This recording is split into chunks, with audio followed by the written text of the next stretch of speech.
கர்த்தருடைய பரிசுத்த நாமத்துக்கு மகிமை உண்டாகட்டும். இந்த மாலை வேளையிலே உங்களெல்லாம் சந்திப்பதில் மிக்க மகிழ்ச்சி அடைகிறேன். It gives me a great joy to see you through this live video. Hallelujah. ஒரு நிமிஷம் ஆண்டவர் இந்த கடைசி நாட்களிலே, இந்த கடைசி மாதங்களிலே ஆண்டவர் நம்மோடு பேசும்படியாக ஒரு நிமிஷம் கண்களை மூடி நாம் ஜெபிக்கலாம். பரலோக தேவனே, இந்த மாலை வேளைக்காக நன்றி. நீ ஜீவன் உள்ளவர் ஆண்டவரே. உம்மால செய்யக்கூடாத காரியங்கள் ஒன்றுமே இல்லை என்று நாங்கள் பார்க்கிறோம் அப்பா. இது உம்முடைய நேரம். எங்களோட நீர் பேசுங்கப்பா, பலப்படுத்துங்க, தைரியப்படுத்துங்க, நம்பிக்கை கொடுங்க, சுகத்தை கொடுங்க ஆண்டவரே. நீர் பேசுங்கப்பா, நாங்க கேட்கிறோம். இயேசுவின் நாமத்தில் ஜெபிக்கிறோம் பிதாவே, ஆமென். ஹல்லேலூயா. அன்பானவர்களே, இந்த கிறிஸ்துமஸ் மாதத்துல நாம் இருக்கிறோம். சர்வ உலகத்திற்கே ஒரு சந்தோஷம், மிகுந்த சந்தோஷம் என்று வேதம் சொல்லுகிறது. ஹல்லேலூயா. உலகம் முழுவதும் கொண்டாடுகிற ஒரே பண்டிகைனா அது நம்முடைய கர்த்தராக இயேசு கிறிஸ்து பிறந்ததுதான் என்பதை நான் உங்களோடு கூட மகிழ்ச்சியோடு கூட நான் தெரிவித்துக் கொள்கிறேன். இன்றைக்கும் ஆண்டவர் நம்மோடு பேசும்படியாக சில வார்த்தைகள் உங்களோடு கூட நான் பகிர்ந்து கொள்ள ஆசைப்படுகிறேன். அன்பானவர்களே, நம்முடைய வாழ்க்கையில நாம் மறக்க கூடாத 3 நபர்களை உங்களோடு கூட நான் பகிர்ந்து கொண்டு ஜெபிக்க ஆசைப்படுகிறேன். We should not forget 3 people in our life. நம்முடைய வாழ்க்கையிலே, நம்ம ஊழியங்களிலே, குடும்பங்களிலே நம்ம 3 நபர்களை நாம் மறக்க கூடாது என்று பரிசுத்த வேதம் சொல்லுகிறது. நம்பர் 1, முதலாவதாக பைபிள் சொல்லுகிறது, சங்கீதங்களின் புஸ்தகம் 103 சங்கீதம் 1 வசனம் 2 வசனம் சொல்லுகிறது, என் ஆத்துமாவே கர்த்தரை ஸ்தோத்திரி, என் முழுமே பரிசுத்த நாமத்தை ஸ்தோத்திரி, என் ஆத்துமாவே கர்த்தரை ஸ்தோத்திரி, கர்த்தர் செய்த சகல உபகாரங்களை மறவாது என்று வேதம் சொல்லுகிறது. ஹல்லேலூயா. முதலாவதாக அன்பானவர்களே, நம்முடைய வாழ்க்கையில நாம் மறக்க கூடாத நபர் யார் என்று சொன்னா நம்முடைய கர்த்தராக இயேசு கிறிஸ்து. ஹல்லேலூயா. அதுதான் சங்கீதக்காரன் 136 சங்கீதத்தில் சொல்லுகிறார், தாழ்மையிலே நினைத்தவரை துதியுங்கள், அவர் கிருபை என்றும் உள்ளது என்று வேதம் சொல்லுகிறது. இந்த 11 மாதங்களா கொஞ்சம் யோசித்து பாருங்க. இந்த வருஷத்தை கொஞ்சம் யோசித்து பாருங்க. இந்த மாதத்தை கொஞ்சம் யோசித்து பாருங்க. ஆண்டவர் நம்ம எப்படி நடத்தி வந்தார் கொஞ்சம் யோசித்து பாருங்க அன்பானவர்களே. ஹல்லேலூயா.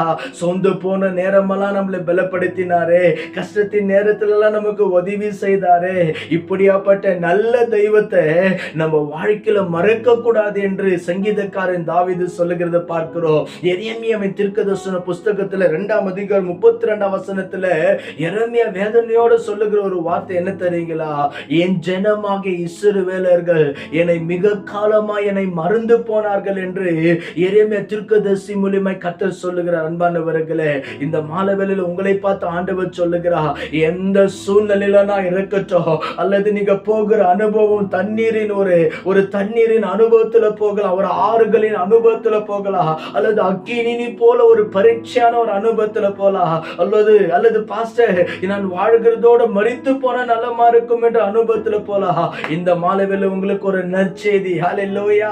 உங்களை படைத்த ஆண்டவர் உங்கள் மீது கரிசனையா இருக்கிறார் என்பதை நீங்கள் மறந்து விடவே கூடாது. ஹல்லேலூயா. அந்த தெய்வத்திற்கு அன்பானவர்களே, துன்பத்தில் இருந்தாலும் சரி அவரை ஸ்தோத்தரிங்க, கஷ்டமான சூழ்நிலையில் இருந்தாலும் சரி அவரை ஸ்தோத்தரிங்க. இயேசு இல்லாத ஒரு வாழ்க்கை அல்ல, இயேசு இல்லாமல் ஒரு குடும்பம் அல்ல, இயேசு இல்லாமல் நம்முடைய ஊழியம் இல்ல அன்பானவர்களே. ஹல்லேலூயா. நம்ம வாழ்க்கையில எதை காரியமானாலும் சின்னதோ பெருசோ ஆண்டவரை மறக்கவே கூடாது அன்பானவர்களே. என்ன பார்த்து நீங்க கேட்டீங்கன்னா உங்களுக்கு உலகத்திலேயே ஒரு பிடிச்ச நபர் யார், உங்களுக்கு ரொம்ப அதிகமா யார் பிடிக்கும்னு சொன்னீங்கன்னா என்னை படைத்த ஆண்டவரை எனக்கு ரொம்ப பிடிக்கும். ஹல்லேலூயா. ஏன்னா இது மட்டும் நம்ம நிற்கிறது அவருடைய கிருபை என்று பைபிள் சொல்லுகிறது. ஹல்லேலூயா. எனவே நம்பர் 1, முதலாவதாக நீங்க மறக்க, do not forget the Lord and Savior. நம்மை படைத்த ஆண்டவரை மறக்கவே கூடாது. அவரை மறந்துட்டோம் சொன்னா இந்த பூமியில நம்மளால வாழவே முடியாது அன்பானவர்களே. எனவே வேதம் சொல்லுகிறது, அவர் செய்த சகல உபகாரங்களை மறவாது. இது ஒரு ஆயுசு போதாது, இந்த ஆண்டுகள் போதாது அன்பானவர்களே. அந்த அளவுக்கு ஆண்டவர் நமக்கு அற்புதங்களையும் அதிசயங்களையும் நன்மையான காரியங்களை செய்தார். எனவே இதை பார்க்கிற வாலிப சகோதரனே, அன்பான ஊழியர்களே, தேவனுடைய பிள்ளைகளே, do not forget the Lord, do not forget the God. நம்மை உருவாக்கின, நம்மை சிருஷ்டித்த, நம்மை போஷிக்கிற தேவனை மறந்து விடாதீர்கள். இரண்டாவதாக நம்முடைய வாழ்க்கையில யாரை மறக்க கூடாது?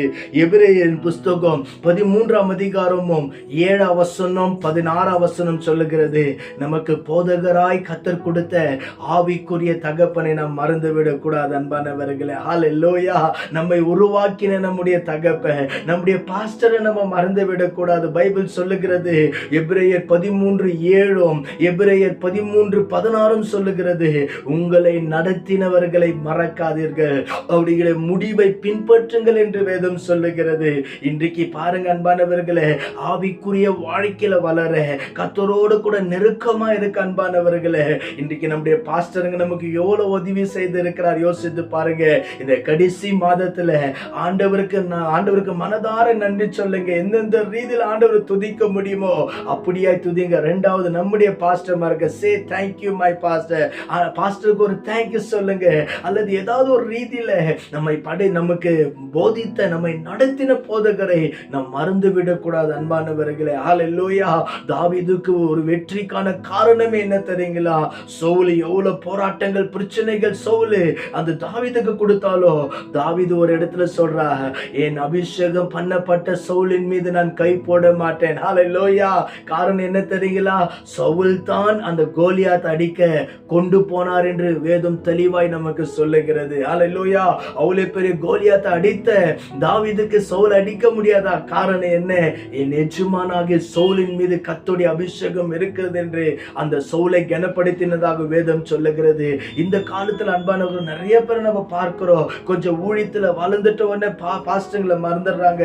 நல்லா கவனிங்க. சில நேரத்தில் சொல்லலாம், பாஸ்டர் எங்க நினைச்ச பிரகாரம் எங்களை கவனிக்கிறது, நினைச்ச பிரகாரம் ட்ரீட் பண்ணாம இருக்கலாம். இன்னைக்கு நான் உங்களுக்கு இயேசுவின் நாமத்துல கர்த்தருடைய ஊழியக்காரனா சொல்லுகிறேன் அன்பானவர்களே, உலக பிரகாரமான பாஸ்டர் சில நேரத்தில் நமக்கு கொஞ்சம் எதிர்பார்த்த விதமாய் நமக்கு ஒரு அனுகிரகமாய் செய்யாமல் இருக்கலாம். ஆனா பைபிள் சொல்லுகிறது, 1 பேதுரு 5ஆம் அதிகாரத்துல பிரதான மேய்ப்பன் ஒருவர் இருக்கிறார். ஹல்லேலூயா. we have a sheep shepherd in heaven. பிரதான மேய்ப்பன், ஆமென், அவர் பார்த்து கொண்டே இருக்கிறார். ஹல்லேலூயா. எனவே இந்த கிறிஸ்துமஸ் நாட்களில் இந்த கடைசி மாதத்துல உங்களை உருவாக்கின உங்களை நடத்த போதகருக்கு மனதார நன்றி சொல்லுங்க. அவங்களோட கூட இருங்க, அவங்களோட கூட இசைந்து இருங்க. கர்த்தர் நிச்சயமா உங்களை ஆசீர்வதிப்பார். ஆமென். நம்ம எந்த போதகருக்கு செய்யறோமோ அதோட ரெட்டிப்பாக ஆண்டவன் நமக்கு படி அளக்க அவர் உண்மையில தேவனா இருக்கிறார். எனவே do not forget your pastor. உங்க போதகரை மறக்காதீங்க. கடைசியாக ஒரு வார்த்தை சொல்லி நான் ஜெபிக்க ஆசைப்படுகிறேன். வேதத்துல பாருங்க, வேதத்துல சொல்லப்படுங்க, யாக்கோப்பு 1:27 சொல்லப்படுகிறது, நீதிமொழி 19:17 சொல்லப்படுகிறது, ஏழைகளை மறக்காதீங்க. ஹல்லேலூயா. இந்த கடைசி மாதத்துல அன்பானவர்களே, சில 11 மாதங்களா ஏழையை மறந்துட்டு இருக்கலாம், 11 மாதங்களா ஏழை மீது கரிசனை இல்லாத இருந்திருக்கலாம். This is the month we should help the poor people. ஹல்லேலூயா.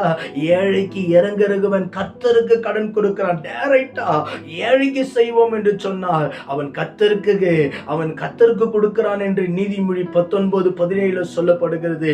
இந்த மாதம் அன்பானவர்கள் முடிஞ்ச அளவுக்கு உங்க சம்பாதியத்துல ஊழியத்துல ஒரு பங்கை பிரித்து எடுத்து முடிஞ்ச அளவுக்கு அன்பானவர்கள், நீங்க நினைக்கலாம், பாஸ்டர் எனக்கு 100 பேருக்கு கொடுக்க முடியாது, எனக்கு 10 பேருக்கு கொடுக்க முடியாது. இன்றைக்கு நான் உங்களை பார்த்து சொல்லுகிறேன், ஒரு தம்பிக்கு ஹெல்ப் பண்ண முடியும், ஒரு தங்காச்சிக்கு ஹெல்ப் பண்ண முடியும், ஒரு வயதான தாய்க்கு ஹெல்ப் பண்ண முடியும், ரோட்ல இருக்கிறவங்க 5 பேருக்கு உங்களால ஹெல்ப் பண்ண முடியும். ஹல்லேலூயா.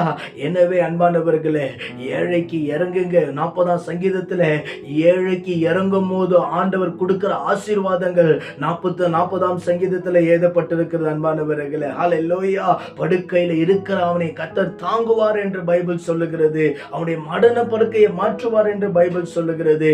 இந்த கடைசி மாதத்துல ஆண்டவர் சொல்லுகிற ஒரு காரியம், do not forget. மறக்காதே. உன்னை உருவாக்கின, உன்னை படைத்த, உன்னை வாழ வைக்கிற தெய்வத்தை மறக்காதே. உன்னை ஆவிக்குரிய வாழ்க்கையில கிறிஸ்துவுக்கு நடந்த உங்க போதகரை மறக்காதே.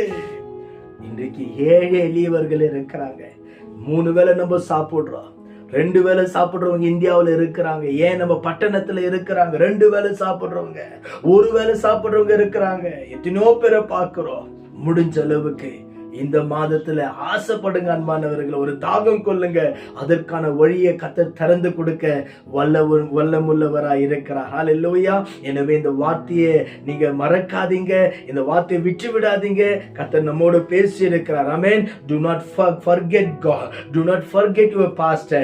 Do not forget the poor people. Hallelujah. நான் நிச்சயமாய் நம்புகிறேன் இந்த கிறிஸ்மஸ் something different. ஆமென். நமக்கு ஒரு வித்தியாசமான கிறிஸ்மஸா இருக்க ஆண்டவர் அனுகிரகம் செய்வாராக. May God bless you all. ஒரு நிமிஷம் உங்களுக்காக நான் ஜெபிக்க ஆசைப்படுகிறேன். கண்களை மூடி ஜெபிக்கலாம். பரலோக தேவனே, வானத்தையும் பூமியை உண்டாக்கின சர்வ வல்லமுள்ள தேவனே, இந்த கடைசி மாதங்களுக்காக ஸ்தோத்திரம்.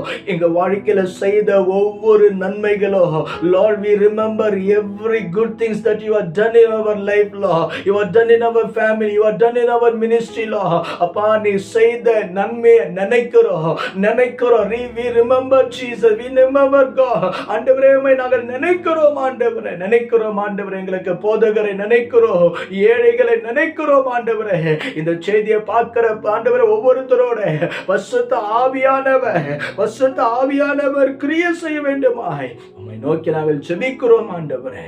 இதை பார்த்த கேட்ட யாவரையும் நீர் ஆசீர்வதியும். இதற்கான தேவைகளை சந்தித்து நீர் நடத்துகிறபடியால் உமக்கு ஸ்தோத்திரம். நீர் எங்களுக்கு எது கொடுக்கிறீரோ அதுல ஒரு பங்கு நாங்கள் ஏழைக்கு கொடுக்க எங்க கரங்களை பலப்படுத்துங்க, ஆசீர்வதிங்க. உடைய நாமத்துக்கே மகிமை உண்டாகட்டும். இயேசுவின் நாமத்தில் ஜெபிக்கிறோம் நல்ல பிதாவே. ஆமே ஆமே. ஹல்லேலூயா ஹல்லேலூயா. அன்பானவர்களே, இந்த கடைசி நாட்களிலே நம்முடைய வாழ்க்கையில நம் போதகரை மறக்க கூடாது.